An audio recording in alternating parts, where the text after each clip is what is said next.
Bueno, pues entonces nos metemos en la otra mesa que hace referencia a la guía de Parkinson de la sociedad. No puede estar aquí el doctor Miguel Ángel Moya por una cuestión personal, pero sí que van a estar dos de los editores que forman parte de esta guía que inició hace ya mucho tiempo también el doctor Adolfo Mínguez y que es la guía de Parkinson.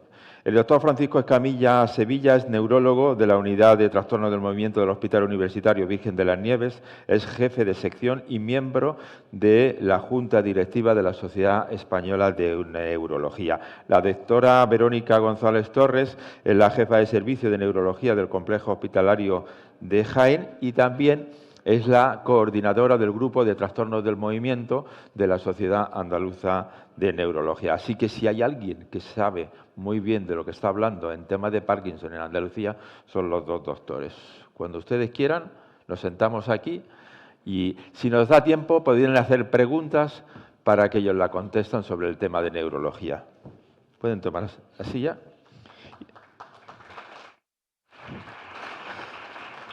En primer lugar va a intervenir el doctor Francisco Escamilla, que va a hacer una... vale, es verdad que la doctora se tiene que ir a Jaén, viaje en tren. La doctora Verónica González... Muy bien. Vale, pero vamos bien de tiempo, ¿no, doctora? Muy bien, sí. Sí, vale. Pues la doctora va a hacer la introducción a esta guía de Parkinson.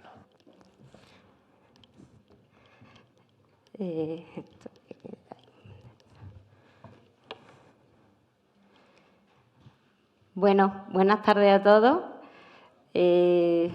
Dar la enhorabuena por la organización de este congreso. Ya lo comentamos, ¿verdad?, en aquella jornada previa en Jaén. Me parece una iniciativa magnífica.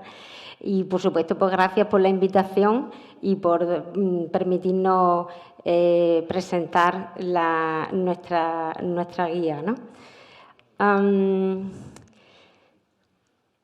El Grupo Andaluz de Trastornos del Movimiento se formó en el año 2005 por un conjunto de neurólogos pertenecientes a la Sociedad Andaluza de Neurología con un especial interés en los trastornos del movimiento y, bueno, pues con el objetivo común de, bueno, pues de abundar en la formación, en la asistencia y en la investigación en trastornos del movimiento. Y, bueno, fruto de todo ese trabajo, sale a la luz la primera guía de recomendaciones de la enfermedad de Parkinson en 2012. Ya en ese momento, esa guía en 2012 estuvo incluida en la Guía Salud, en el portal web Guía Salud, que es, pues, la biblioteca de las guías de práctica clínica del Sistema Nacional de Salud, y además fue, pues, el documento de apoyo para el proyecto asistencial integrado de enfermedad de Parkinson. 5 años más tarde, en 2017, se produce la primera reedición de la guía. Coincide con el bicentenario de aquella famosa publicación de James Parkinson sobre el ensayo de la parálisis agitante y pues ya en la más reciente, en 2022, se ha llevado a cabo esta última reedición en la que, bueno, pues se han seguido las mismas directrices de las anteriores, ¿vale? Las directrices metodológicas para la realización de las guías de práctica clínica del Sistema Nacional de Salud. Para ello, pues, se conformó un grupo de trabajo formado principalmente por neurólogos del Grupo Andaluz de Trastornos del Movimiento, pero también hemos tenido la suerte de participar, que participaran, pues, muchos otros especialistas en cuidados paliativos, medicina interna, atención primaria, trabajo social, rehabilitación, etcétera. Esta reedición sigue bueno, el mismo formato de las anteriores.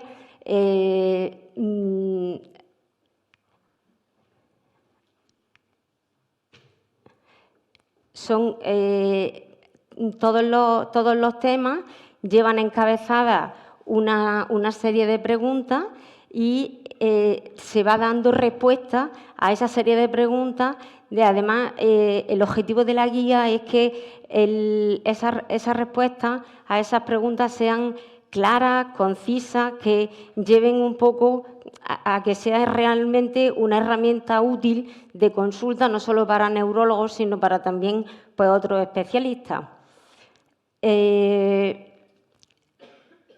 Evidentemente, se produce, porque esa es la filosofía de las guías de práctica clínica, el elaborar una serie de recomendaciones basadas pues, en una revisión sistemática de la evidencia. Entonces, para eso, pues, el grupo de trabajo elaboró, ¿vale?, una búsqueda bibliográfica en las principales bases de datos y en las principales guías de práctica clínica, no solo de nuestro país, sino pues de Canadá, de Reino Unido, etcétera. Y bueno, pues al final de cada tema hay una serie de recomendaciones basadas pues, en los criterios de recomendación de la Sociedad Española de Neurología y en aquellos, bueno, pues, aspectos en los que había menos evidencia, pues se llegó a una serie de recomendaciones basadas pues, en el consenso del grupo.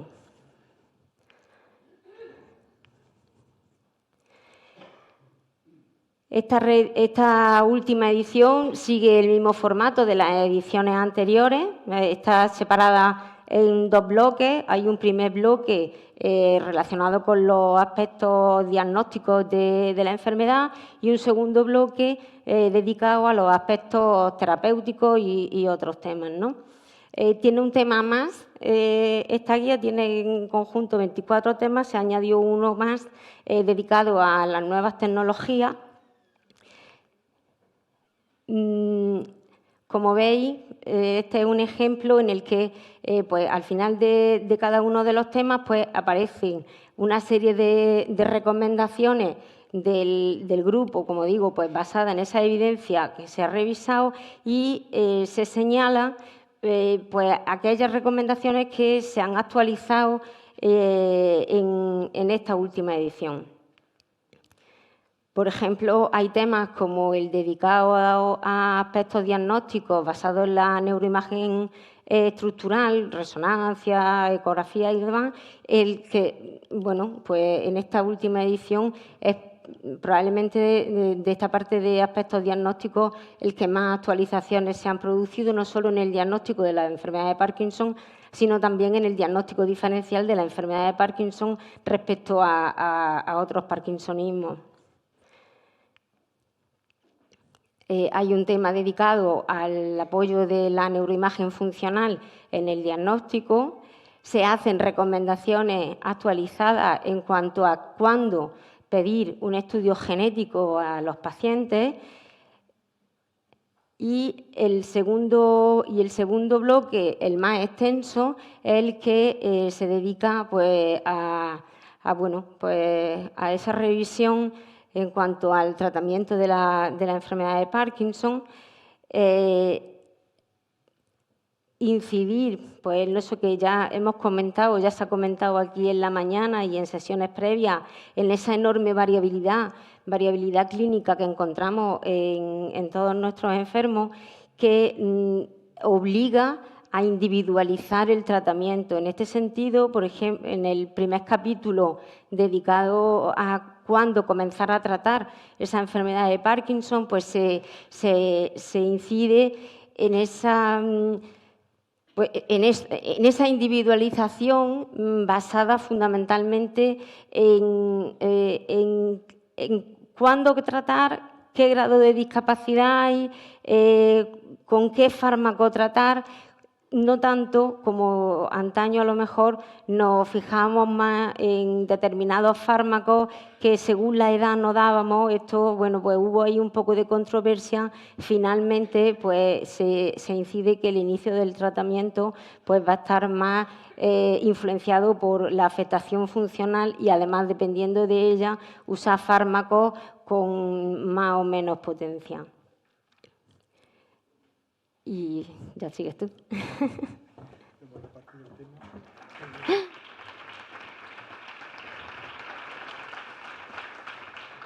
Sí, probando. Sí, probando. Sí.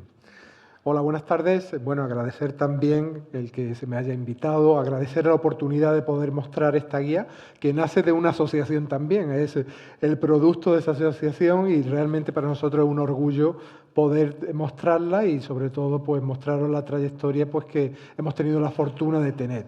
Al final la guía de lo que se trata es... No, realmente los neurólogos la manejamos, es mostrar muchas veces a los compañeros que están formándose a otras especialidades lo complicado que es manejar, diagnosticar, pero desde luego manejar la enfermedad de Parkinson. Sigo por donde la doctora González ha parado. Decía esta mañana, había una pregunta acerca del Parkinson inicial. Realmente la guía al Parkinson inicial es muy importante, se tiene muy en cuenta el cómo manejar la enfermedad desde esas primeras etapas donde pronto se tiene en cuenta el ejercicio físico también. Yo creo que de esto hemos aprendido todos. Gracias a esto, el tener guía al examinar la evidencia, pues realmente nos damos cuenta de lo importante que son aspectos no solo medicamentosos, sino también esto. Y por supuesto, como veréis ahora después, el tema de la asociación viene también representado en la guía. Viene un capítulo de manifestaciones iniciales, el temido capítulo de fluctuaciones motoras, discinesias, con un algoritmo complejo de cuándo entra cada uno de los fármacos, en qué momento, según qué sintomatología, pues lógicamente hay una serie de recomendaciones oportunas teniendo en cuenta el perfil de los pacientes. Hay un momento evolutivo, no todas las personas lo desarrollan con mucha prominencia, pero que pueden aparecer determinadas manifestaciones que son resistentes a los tratamientos médicos, medicamentosos se entiende, pero que tienen mucho papel aspectos como la disfagia, disartria, por el papel de la logopedia, por supuesto la rehabilitación. Un capítulo íntegramente dedicado a la rehabilitación, múltiples aspectos donde se hace un examen de los fármacos más eficaces según qué síntoma predominante. Voy un poquito rápido, sobre todo por si surgen preguntas después, porque realmente muchas de estas cosas se han repasado esta mañana, ¿no? La depresión, la cuestión anímica, que el neurólogo tiene que involucrarse también en ese manejo, a veces apoyándose también en el mundo de la salud mental, aspectos de disautonomía, estreñimiento, aspectos de cambios de tensión arterial, disfunciones urinarias, sexualidad, trastornos del sueño, se revisan exhaustivamente en la guía. Y cómo no, aunque se ha incidido esta mañana también mucho el tema de las terapias de segunda línea, y las terapias de segunda línea tienen una representación importante en la guía, no tanto porque el número de personas que acceden a ellas sea grande, sino por la complejidad de manejo. Porque realmente las terapias de segunda línea, afortunadamente, con los fármacos convencionales, afortunadamente un porcentaje bajo relativamente de pacientes son los que es necesario acceder a ellos, porque la medicación convencional es útil en un porcentaje bastante elevado de los pacientes. Tratamiento rehabilitador que decíamos, que en gran medida las asociaciones de pacientes sabemos cómo están llenando ese hueco que la sanidad pública pues no tiene esos recursos que ofrecer, en parte porque decíamos, ojalá la sanidad pública pudiera, pero es que realmente hay que tener en cuenta que el potencial de profesionales que se aúna en una asociación de pacientes es muchas veces también difícil tenerlo en la sanidad pública, porque claro, tienes fisioterapeutas, rehabilitadores, pero fisioterapeuta específico de personas con enfermedad de Parkinson, logopeda, pues realmente es la asociación la que da ese papel y esa posibilidad, en definitiva.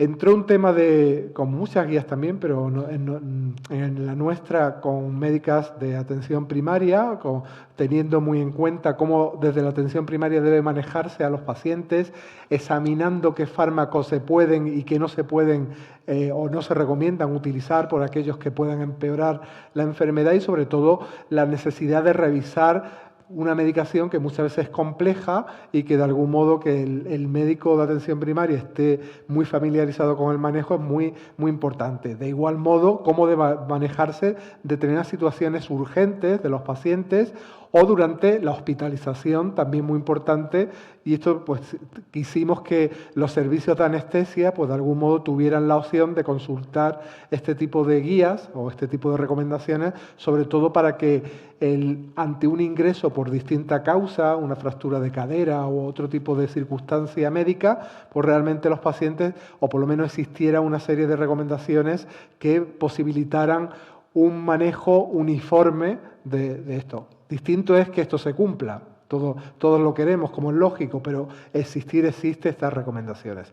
Y otro de los capítulos que incluimos en esta guía y que creemos que es bastante importante, y sobre todo por el hecho de que queremos que se huya un poco del matiz relativamente peyorativo que tiene el término paliativo. El paliativo todos tenemos en mente que es como ese tipo de cuidados que se aplica a una persona que está en fase terminal, y no es así. Los cuidados paliativos a nivel internacional se tienen cada vez más en cuenta desde fases poco evolucionadas, a veces integrados ya con el tratamiento sintomático de la enfermedad.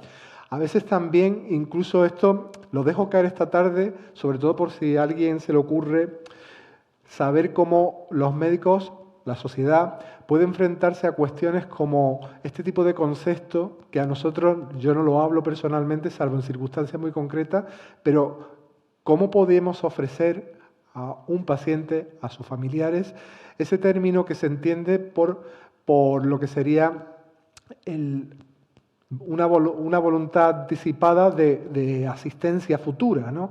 Esto es bastante importante porque, claro, si tenemos en cuenta que algunos pacientes presentan algún tipo de deterioro cognitivo, pues el que alguien pueda, en un momento de la evolución, decir firmemente qué es lo que quiere para sí mismo a lo largo del curso evolutivo, de cada momento evolutivo de la enfermedad, antes de que pueda existir algún tipo de cuestión cognitiva que le impida posibilitar una decisión adecuada, pues realmente eso puede ser luego también una descarga para toda la familia. Es un tema complejo, pero lo dejo caer esta tarde por si alguien quiere opinar al respecto, sobre todo como familiar y paciente al respecto.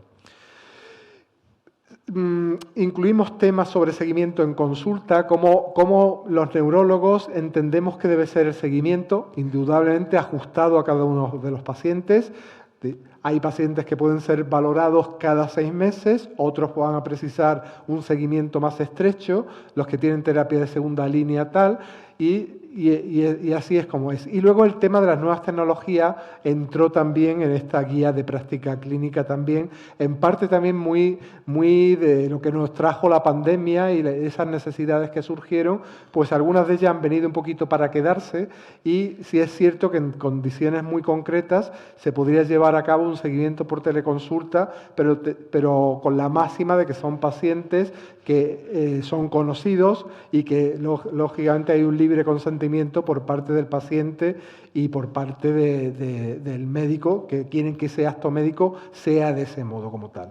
Y uno de los temas en los que realmente estamos más contentos es el de relevancia de las asociaciones de pacientes, que también está incluido en la guía, donde contamos con profesionales de las asociaciones, en concreto de Granada, y donde incluso hay una tabla de recomendaciones donde se recogieron aspectos como el hecho de que hasta no hace mucho tiempo se llevaba a cabo en servicios de neurología, y es el que no se recomienda dar el alta del servicio de neurología con independencia del curso evolutivo de la enfermedad. Esto nosotros creemos que es bastante importante, sobre todo cuando ha tomado también fuerza determinados aspectos como este tema de cuidados paliativos. Se hace hincapié en que tenemos que mejorar los profesionales el informe médico de cara a que los pacientes sean valorados de manera correcta por los distintos inspectores cuando se va a evaluar la discapacidad, y luego se hace una llamada a recomendar, en definitiva, que existan unidades totalmente multidisciplinarias donde se lleva a cabo un manejo totalmente integral de los pacientes, claro está, según el momento evolutivo de la enfermedad. Concluimos solo destacando las fortalezas, ya lo hemos dicho en cierto modo, lo ha destacado también la doctora González. Yo me voy a quedar con las debilidades para mejorar en futuras ediciones, la necesidad de incorporar otros aspectos que son muy importantes en la enfermedad, aspectos no motores como el concepto del dolor y fatiga, o sea, la sintomatología. La propia síntesis, siempre quisimos que este tipo de manual entrara en la bata del médico que se está formando para poder posibilitar una consulta rápida. Ya esto está hoy en día, lógicamente, en los móviles, con lo cual ya no nos preocupa tanto la dimensión de la misma, pero sí es cierto que muchas veces la síntesis conlleva una consulta rápida de un profesional que pueda salir de una duda, ¿no? Queremos en el futuro incluir un tema de enfermería, temas sobre enfermedad de Parkinson y otras comorbilidades. Enfermedad de Parkinson y mujer es un tema también importante. Tenemos todos los neurólogos que nos dedicamos a esto muchas veces, también mujeres en edad fértil con sintomatología cambiante, muchas veces con ritmo en el periodo menstrual o incluso casos de gestaciones. Y luego, ojalá podamos dar cabida también que exista un material propio para trabajar con pacientes, más allá de los profesionales de las asociaciones, sino también con pacientes y que de algún modo se pudiera incluir como parte de la guía. Y no tengo mucho más que decir.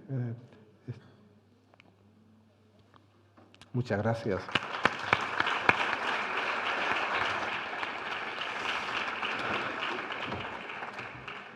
Bueno, todavía tenemos un ratito, yo voy a empezar haciendo preguntas, ¿no? Sí, preferiría que la pasase por escrito y así vamos más ligeros, como hemos hecho durante todo este congreso. Yo, mientras tanto, le voy a decir al doctor, ¿qué habéis aprendido a la hora de trabajar con las asociaciones desde el punto de vista de la neurología y la aplicación en la guía? Supongo que habéis aprendido algo a la hora de trabajar. Bueno, ¿sí? ¿Se me oye? Sí. Aprender, bueno, yo creo que que el profesional vaya a la asociación, que se involucre muchas veces en sus actividades, yo creo que da una dimensión más allá de lo que claro, es que en definitiva nuestra visión con los pacientes es una visión muy transversal.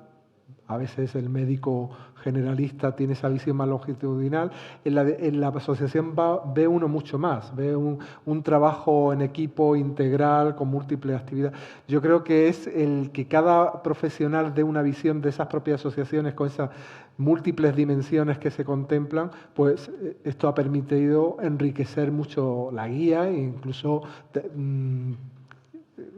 conseguir que esté más completa, ¿no? En definitiva, ¿no? Y luego, esta mañana se ha hablado mucho de los tratamientos personalizados, individualizados, que cada paciente es un mundo. ¿Cómo habéis conseguido hacer una serie de recomendaciones en una guía cuando los pacientes son, digamos, cada uno es un mundo? Sí, no es fácil, no es fácil. De hecho, ese capítulo del tratamiento inicial de la enfermedad, que junto con Jesús Vega lo hicimos nosotros, pues sí que es verdad que no es fácil y bueno, pues es que en eso consiste la medicina. Si no, metería unos numeritos en una máquina, ¿no? En eso consiste en sentarte delante de ese paciente y preguntarle, enterarte y en base a eso pensar claro. qué le viene mejor, explicarle. Pues creo que podemos esperar un poquito o creo que, aunque sea reticente a cambiar el tratamiento, pero creo que va a estar mejor. Claro, en cierto modo, efectivamente, las guías se rigen, o sea, tú sacas datos y das unas recomendaciones en virtud de la evidencia científica que se saca de ensayos clínicos, cuando sabemos que los ensayos clínicos no tienen en cuenta al individuo como tal. Tú sacas datos globales.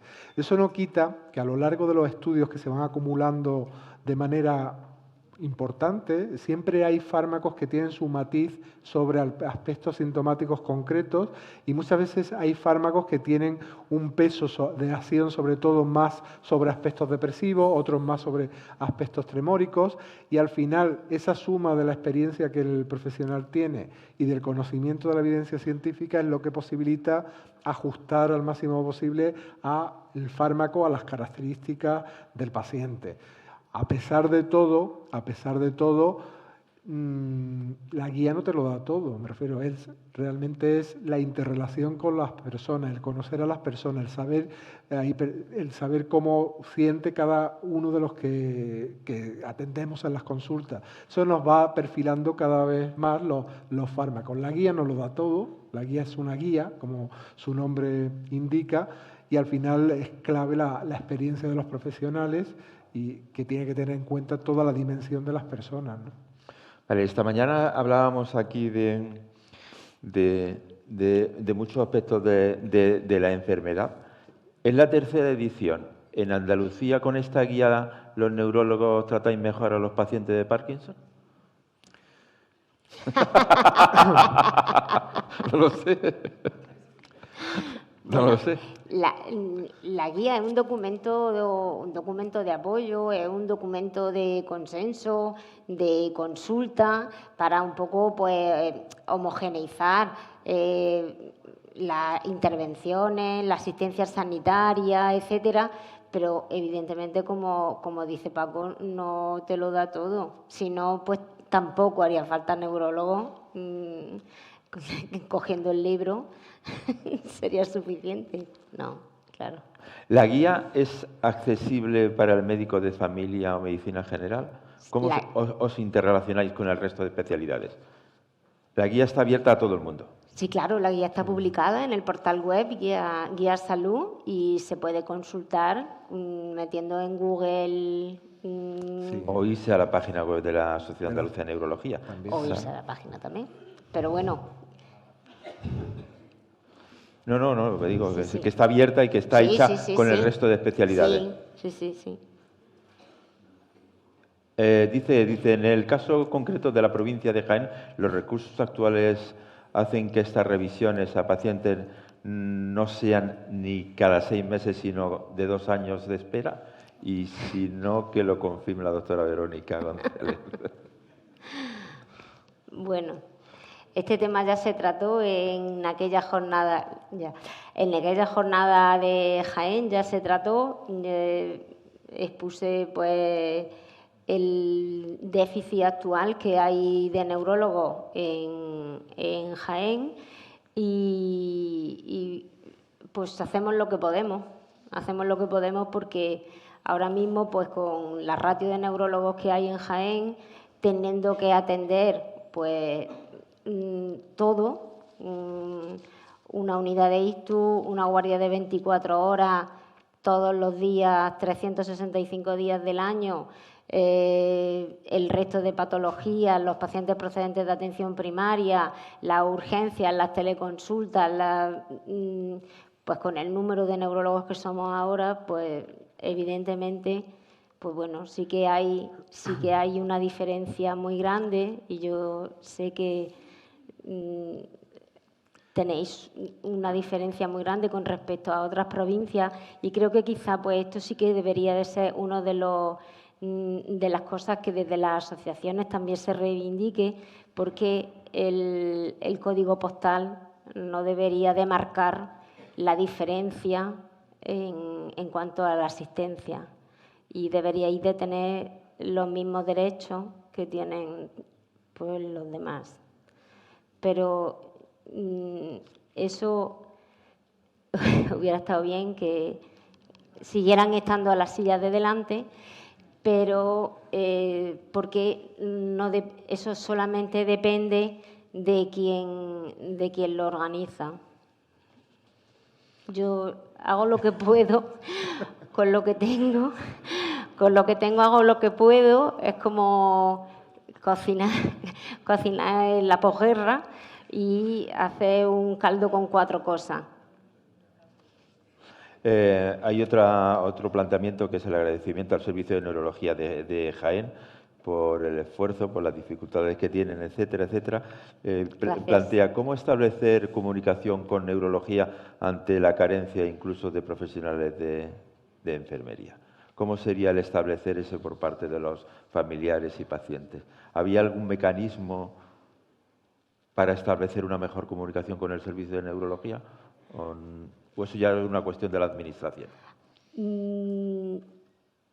Claro, volvemos a lo mismo. Si hubiese los suficientes recursos y hubiese, pues, simplemente con que hubiese una enfermera, como hay, por ejemplo, que eso sí que lo hay, en la consulta de esclerosis múltiple hay una enfermera especialmente dedicada a la patología desmielinizante y tienen, pues los pacientes de esclerosis múltiple tienen un teléfono al que llamar y pues consultar con esa enfermera. Eso simplemente, pues fíjate qué tontería, ¿no? Parece una tontería, pero sería un recurso muy útil porque, claro, yo qué sé, se me puede habilitar un correo electrónico, habilitar un teléfono, pero es que eso al final lo tiene que atender personas. Y es que el problema que tenemos son la falta de personas, de recursos humanos.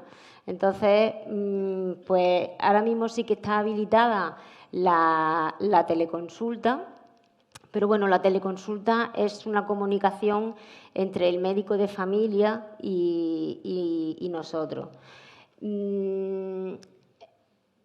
Yo sí que tengo la sensación que está solventando cosas porque hay muchas veces dudas de tratamiento, dudas de síntomas que a lo mejor pues simplemente quieres consultar, que sí que por teleconsulta creo que sí que está sirviendo. Lo que pasa es que la teleconsulta la hago yo en mis ratos libres, en mi casa por la tarde y solamente la tengo abierta para el distrito sanitario Jaén Sur. Entonces, pues sí que, por ejemplo, pues Linares y tal, pues porque es que ahora mismo me resulta imposible abrirla más. Se ha hablado esta mañana, por ejemplo, de la importancia del despacho de farmacia en todo este abordaje multidisciplinar. ¿Qué puede aportar la farmacia en lo que es? ¿Puede aportar algo? Sí, claro. ¿En la guía está contemplado? No. Carencia. No. En cualquier caso es que... No lo sé. Ellos tienen su propia, me refiero que en ese sentido se ha colaborado y se ha establecido también una guía con farmacia, ¿no? Me consta, al menos en Granada, no sé yo en otras provincias, ¿no? Vale, otra pregunta que creo que es un poco de índole moral. ¿Sería el testamento vital la solución a la declaración de voluntad del paciente de Parkinson antes de que su deterioro cognitivo se lo impida? Sí, no, me refiero, por un lado efectivamente está el testamento vital, la declaración, pero eso digamos que es una declaración más jurídica, se hace ante un administrativo y tal. De lo que yo estoy hablando es un plan de atención de cuidados anticipados, ¿no? Que es una declaración, para dejarla de la historia médica de los pacientes, donde cualquier persona con un padecimiento pueda dejar reflejado delante del médico sus aspectos asistenciales futuros, ¿no? Es algo como mucho más detallado que lo que puede ser el testamento vital, que es a grandes rasgos, pues, bueno, hoy en día se contempla incluso personas pues que declaran su intención ante determinadas circunstancias, pues iniciar un proceso eutanásico en un testamento vital. Yo no hablo de eso, yo estoy hablando de un acto médico, del acto médico en lo que es la propia relación médico-paciente, lo que una vez que ya en el seguimiento hay un buen conocimiento de cómo es la persona, cómo es su familia, y en un momento dado que el profesional normalmente, o en algún momento, si hubiera una cultura, entiéndase, de este aspecto, pues se solicitara al facultativo, mire, yo quiero que si yo, según cómo me vaya en el tiempo, pues a mí no me gustaría que se me aplicara esto, pero yo sí quiero esto, y esto otro no, y esto, o sea, que hubiera como, que eso siempre podría ser reversible. Entonces, que sería un documento que quedaría en la historia médica de los pacientes para velar por el futuro de esa persona en todo momento a título de todo tipo de cuidados médicos y de enfermería y de cualquier otro tipo de cuestión. Entonces está hablando en personas con Parkinson, pero se está hablando en múltiples patologías como tal, ¿no? Y esto es distinto de lo que es el testamento vital, la voluntad vital, que se deja delante de un funcionario en cualquier centro de la consejería, aquí en Andalucía, no como tal, ¿no? ¿Tenemos una deuda pendiente a nivel de atención médica en cuanto a temas de cuidados paliativos? No ¿O entiendo. qué se está haciendo en Andalucía en temas de cuidados paliativos para los pacientes con Parkinson? Se está empezando a hacer, porque el problema, cuando se aprueba en España la ley de eutanasia, aunque esto no esté estrictamente relacionado con el aspecto de la eutanasia, pero digamos que se da un poco el pistoletazo de salida a que los paliativistas, la sociedad, diga, bueno, se está ofreciendo la posibilidad, lícita o no, sí, de llevar a cabo un proceso eutanásico, sin embargo, no hay una ley de cuidados paliativos, no hay una cobertura adecuada, con lo cual me parece un poco desproporcionado. De algún modo, ese efecto colateral de haberse aprobado la ley de eutanasia, pues implica que está empezando a contratarse paliativistas.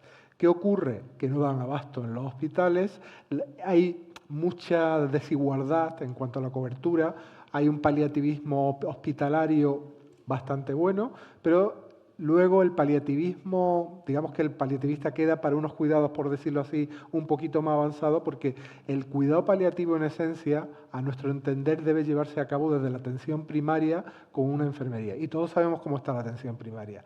Y sabemos que hay equipos de atención primaria donde ese tipo de manejo lo llevan de una forma espectacular, pero otros que muy precarios, con lo cual hay mucha desigualdad, pero sí es cierto que, a diferencia de hace años, que estaba todo muy focalizado en la patología oncológica, cada vez más se está prestando mucha atención a las enfermedades neurológicas.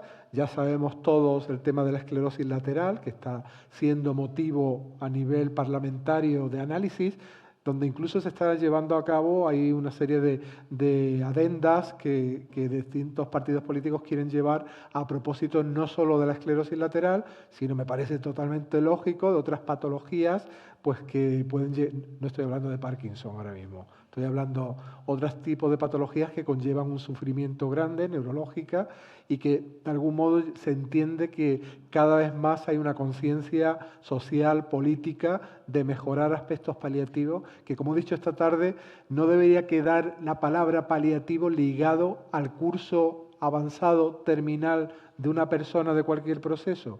El paliativismo, el cuidar, tratar, aliviar sufrimiento, debe empezar desde que existe el sufrimiento y desde que se lleva a cabo una declaración de una persona que quiere o que desea dejar testimonio de cómo va a ser su vida en el futuro.